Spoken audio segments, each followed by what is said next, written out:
Don't get in my way now.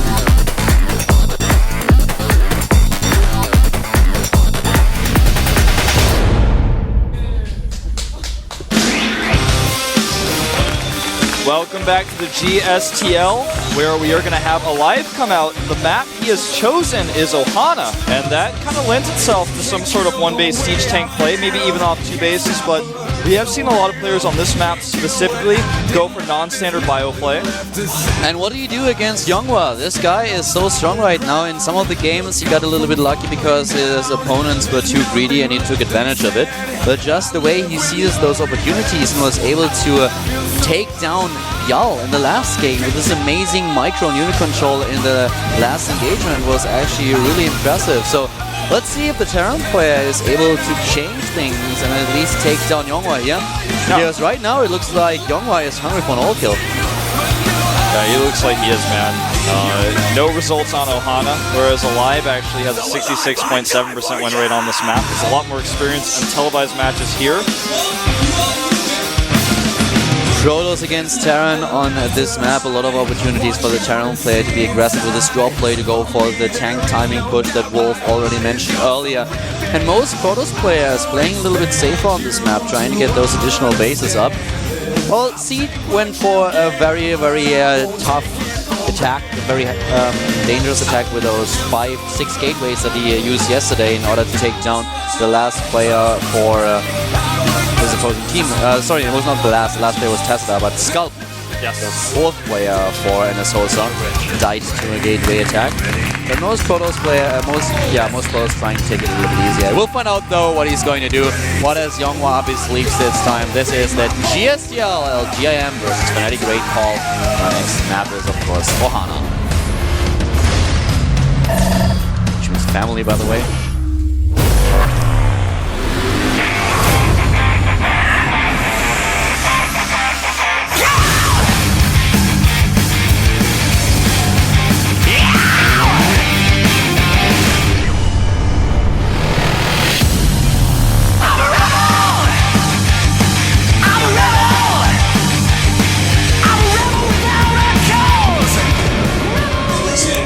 Well, I wouldn't say that. The Protoss player to the bottom right definitely has a cause, and apparently his aim is to take down Fnatic single-handedly.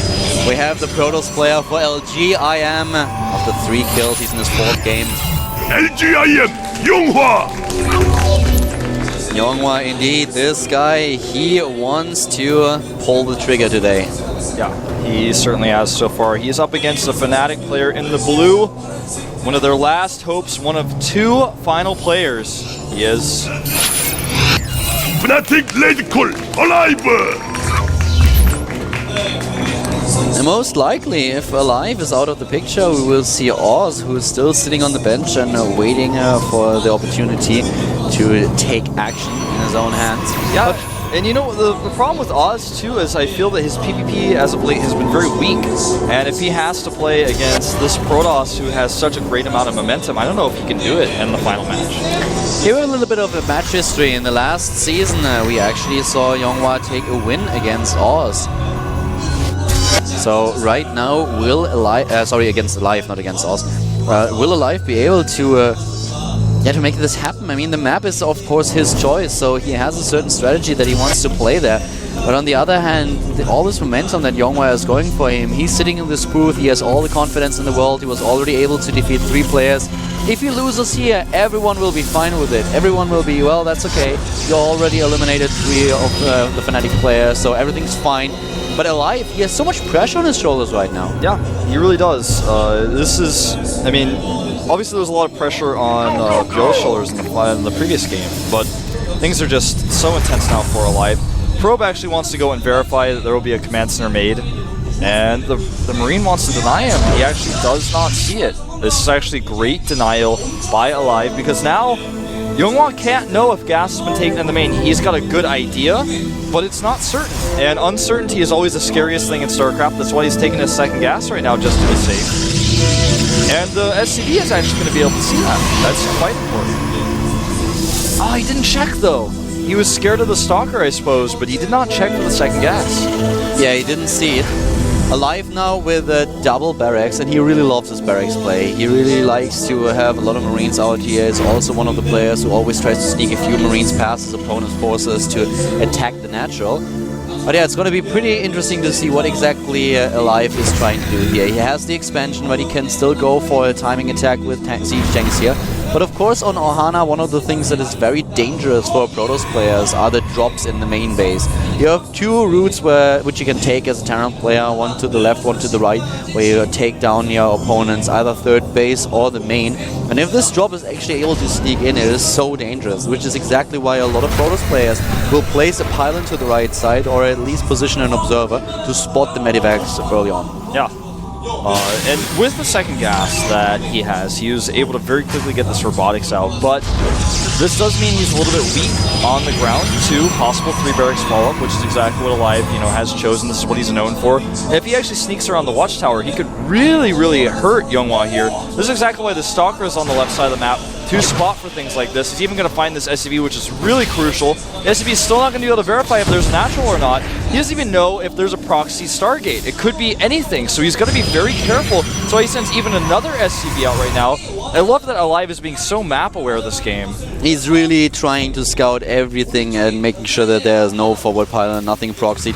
He has taken a second gas too, and at this point we have of course the additional gateways for his opponent, for Younghwa. And these Marines are doing exactly what we were talking about earlier, trying to sneak past the Zalnaga watchtower. Oh, actually, that was close, nearly walking into the range of the Zalnaga watchtower, but trying to sneak into the natural and take down a few SCVs. Let's see if he's successful with it.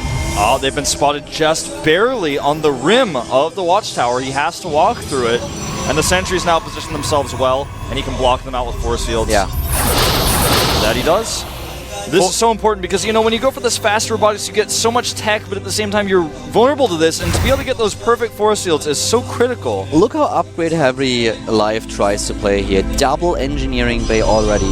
Very early in the game, doesn't get the single engineering bay, and then follows it up with the armory and engineering bay and later on, but getting the two of them immediately. Already been spotted by the observer though. Yeah, and he may actually trigger a Colossus attack after these are spotted. He does have the double, similar as going up at the natural. He knows he's going to be slightly behind in upgrades without Chrono Boost, so he's going to make a choice here to take either double Forge or Robotic Support Bay. He could also get a Twilight Council, try to do some sort of other push, but looks like he's going to grab the double Forge and go for the Chrono Boost to catch up with the upgrades. At the same time, of course, with the double engineering bay that we see for Alive and those upgrades, he will delay his additional attack a little bit further. We have the factory just now building, so siege tanks and medivacs will all be a bit delayed. When you have this early observer and you get this information that your opponent is going for the fast double E-bays, then you feel comfortable with the Forges because, yeah, you're going to be a little bit behind for a minute, but you've got Chrono Boost. And we talked about this earlier, the double medevac play that's so risky if you go double Forge it's late. So you're fine, you're safe against this. And goes for the Robotic Support Bay as well, just making all the right choices here. +1 attack upgrade has been started. Didn't start with the armor upgrade just yet. He didn't have the resources to do so. Now, there it is. He's trying to put on some pressure here with his observer and the stalkers. Yeah, and Alive is actually a little bit scared. Not only one takes down the observer, very important here, but adding 2 additional bunkers, which has of course been spotted by Younghwa. And Younghwa's like, well, that is actually all that I wanted to do. Poke a little bit, force him to play defensive, get more units, get those additional bunkers. Mission accomplished, and can just fall back, secure both Zalnaga watchtowers, and is still in control of the map. He just knows that with this, he can force the bunkers, which slows Alive down a lot. He can also make sure Alive cannot secure that third base.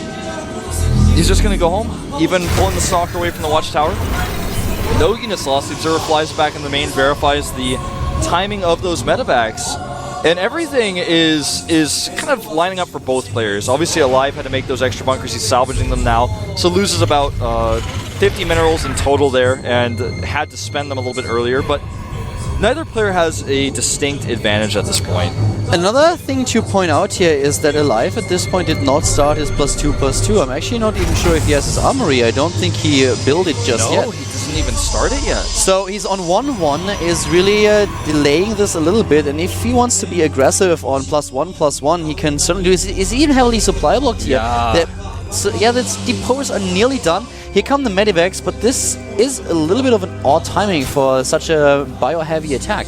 Yeah, this is definitely odd. He was very heavily supply blocked, couldn't make anything out of his barracks or his starport for a long time, plus still no armory, whereas 2-2 can now be lined up so nicely for Youngwa because he got his Twilight Council very quickly, right on time, and he's even about to have range done. Exactly. The problem is if you really want to go for a bio attack with +1/+1 at this time, at least you need Medivac so that you can lift into your opponent's base if he sees what's coming and is blocking his ramp with the force fields. But right now we have +2/+2 started for Youngwa. He is chrono boosting both upgrades. We have currently the armory just being built for life, so he will fall back significantly in upgrades. And we are actually witnessing what it means to be supply blocked at a critical moment. Everything is messed up here for Alive now because he actually would be dropping in 2 places at once right now had he had those 2 medevacs out a little bit faster, and his entire attack is messed up. His upgrades are delayed. He's got a 3rd command center coming out. That's the one thing he's got going for him, but even the observer spots the medevacs moving out now. This gives Youngwa an opportunity to position his units in the main base as he's already done. This is really scary now. The 3rd base that he's building, the upgrades that are nearly completed. Alive has the armory, but now he starts the +2/+2. Very far behind though. Yeah, extremely so. The jaw play was spotted to the right side again, and he's even trying to hide his stalkers for a second. Now moving in. So beautifully done. He may get 1 medevac. Just not able to take it down. But you know, most importantly, he denies it. Yeah. And this is just great scouting information. But look at the left side though. We have the unit starting in now as Youngwa moved his Colossi to the top. They might be able to force a cancel here. I actually think with the stim there's no way that Youngwa will be able to hold his 3rd, but he's actually aiming for the natural here. Yeah, he's going to get some probes, but the Zealots warped in here will buy a lot of time for those Colossi to close the distance. He does not actually go for a multi-prong attack, and he's just going to lose everything here. He killed a few Harvesters. In total, he was able to take down 12 Harvesters over the course of the game, but the 3rd base is still available to the Protoss player for LGIM. And now +2/+2 has been completed, and he already starts the next set of upgrades. Yeah, so +3 for weapons coming out. As soon as he's got the gas, he will start +3 armor as well as Blink is coming out right now. I think Alive, he doesn't even have his 3rd command to move to the 3rd base location yet. He's in really, really dire straits right now. He's making 3 bunkers at home. He's scared. He's scared stiff because he knows he doesn't have any Vikings really out to deal with the Colossi. This drop to the left side is of course something that he might be able to pull off, but the problem is that the Stalkers are already in the vicinity, and as soon as he realizes what's going on, he can just blink in and take these units down. The Colossi are ready as well. I don't think he will be able to save these units. Yeah, I don't think so. If he's trying to fly away, there will be a blink and a focus. Yep. The blink actually just not quite done. He's going to get 1 medevac regardless. Just now completed. Not in time to take down the 2nd medevac. You're so right. But you know, the damage was not really done there. The medevac did not accomplish very much, and he lost 1. Yeah. Now he's going to lose his factory potentially as well. Not too big of a deal as he does finish his 2nd starport already. 2nd starport, of course, really important here. The +1 attack upgrade for the Vikings already halfway done, and now the transition into the Ghost Academy. He needs those EMPs, and yeah, there we have the Medivac now being killed, and of course the rest of the Marine doesn't stand a chance against this huge army for Youngwa, who currently has 94 army supply against 87.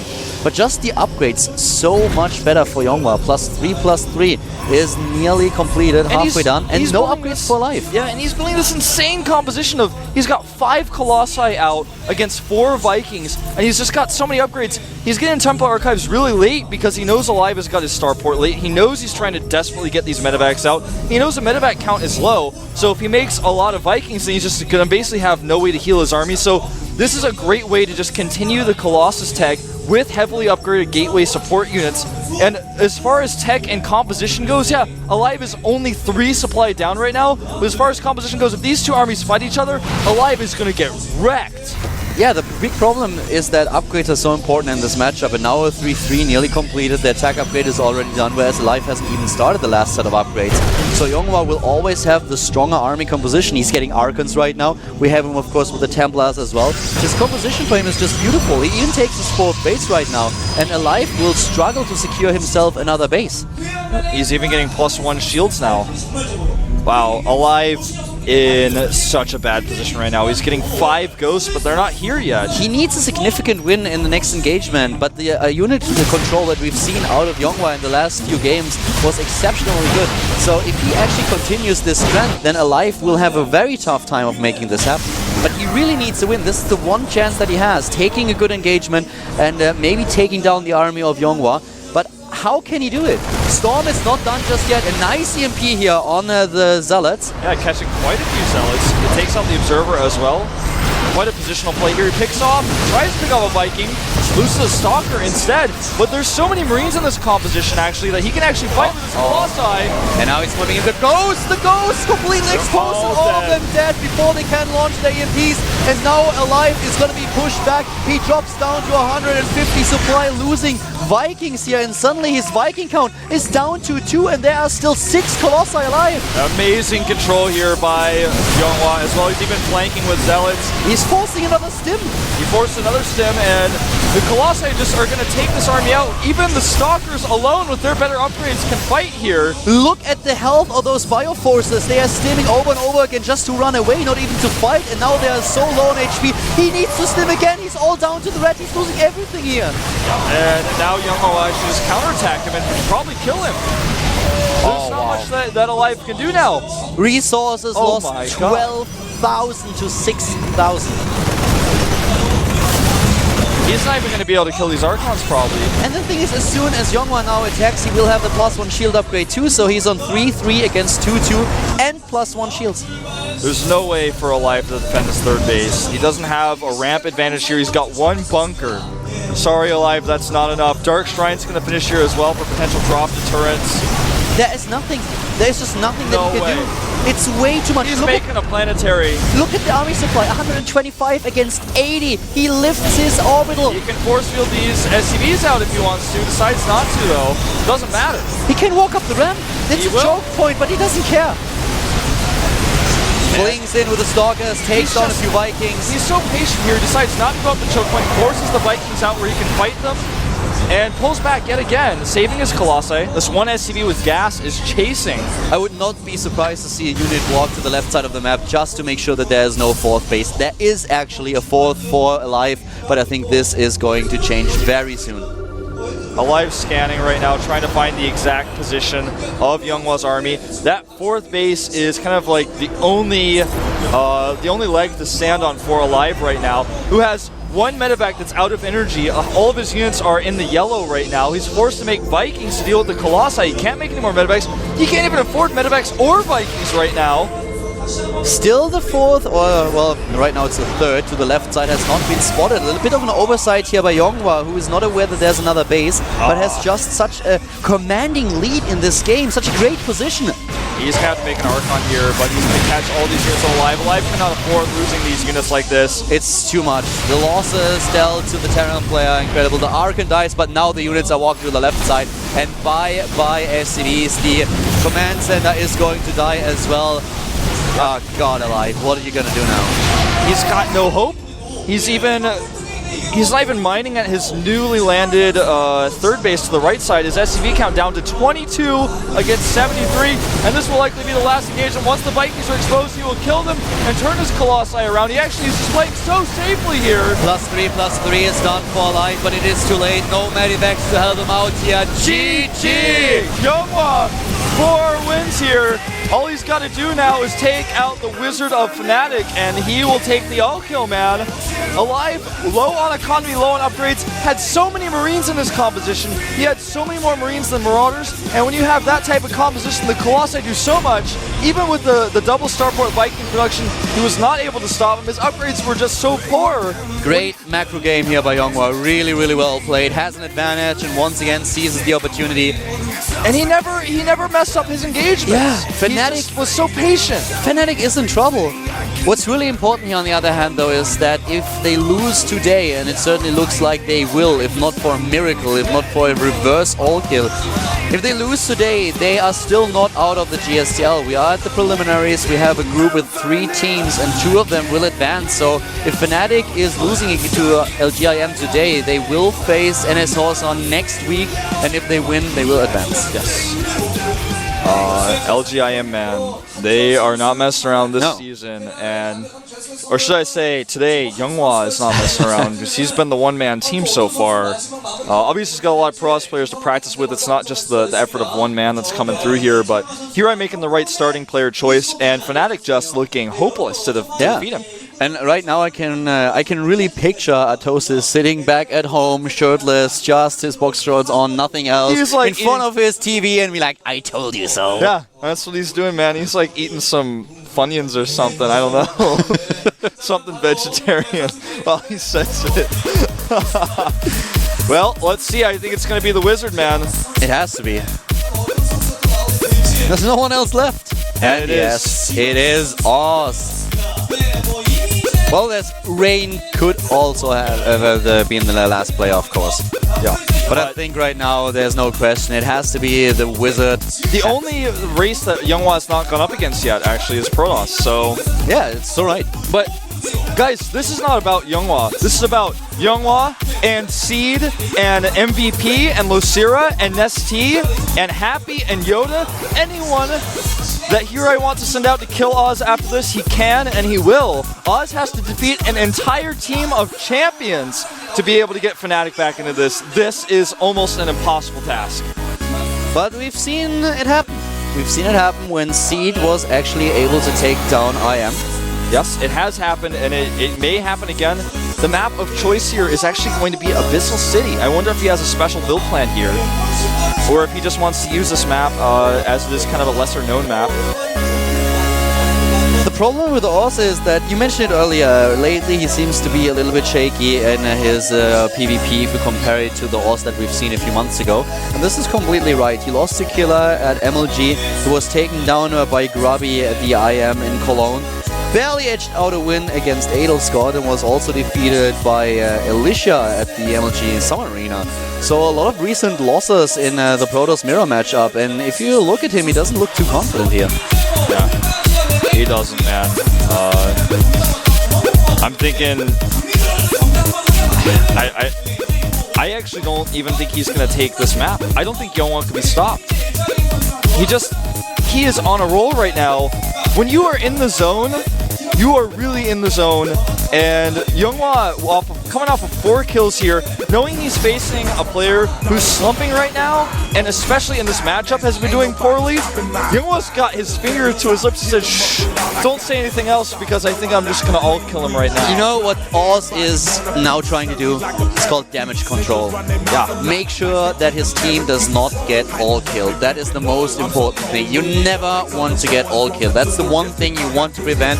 So for him, I think in this first game, it's not even about beating LGIM, no. It's about making sure that they at least win against one player. Yeah. You know, if he wants to win, he has to beat, like I said, a team of champions. And Younghwa's not even a champion. He's just like the training dummy or something for IM. I mean, obviously he's Training dummy. He's obviously a great player, but like as far as results in the individual league goes, he's got some of the least.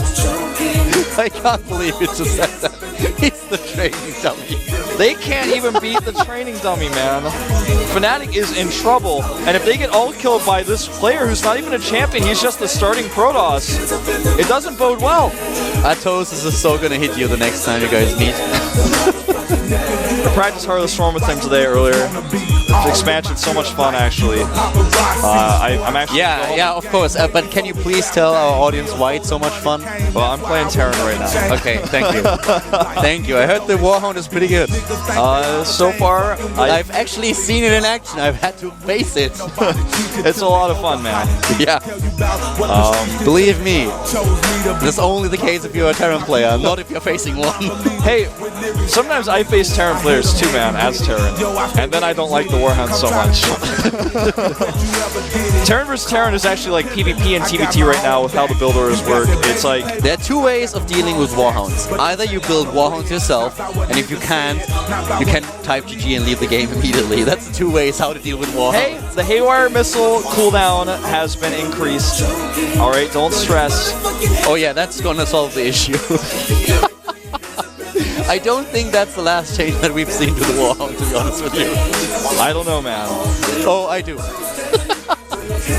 We'll see. No, but you're right. Beta is a lot of fun. It is a lot of fun. So is this match. Oz, he is the wizard of Fnatic. Can he pull things back? Can he get a reverse all kill against the team of champions LGIM?